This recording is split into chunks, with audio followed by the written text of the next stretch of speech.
ఈ శ్రావణ మాసంలో చేసేటటువంటి వ్రతాలలో పరమోత్కృష్టమైనటువంటి ఒక పూజ ఉంటుంది, ఆషాదశమి అంటారు. ఈ శుక్లపక్షంలో నిన్నను ఏకాదశి, ఇవాళ ద్వాదశి.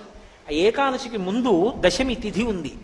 దశమి తిథికి ఒక్కదానికే సంవత్సరం మొత్తం మీద ఒక్క శ్రావణ మాసంలో వచ్చేటటువంటి శుక్లపక్ష దశమికి ఆషాదశమి అని పేరు. అంత పుణ్యాన్ని ఇచ్చే తిథి ఏది అంటే శ్రావణ మాస శుక్లపక్షంలో వచ్చేటటువంటి దశమి. ఏం చేస్తే?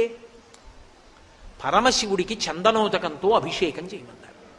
సరే, అది ఇప్పుడు చూస్తే అయ్య బాబోయ్ అంత పెద్ద కోరికే వీళ్ళకి అనిపించచ్చు, కానీ ఆ కోరికని నిజం చేస్తాడు. అందుకే కల్పంలో ఒక మాట చెప్తారు, ఆషాదశమిని దీర్ఘకాలం చెయ్యండి అంటారు.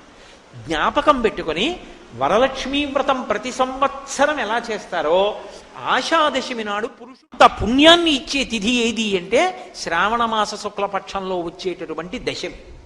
ఏం చేస్తే? పరమశివుడికి చందనోదకంతో అభిషేకం చేయమన్నారు.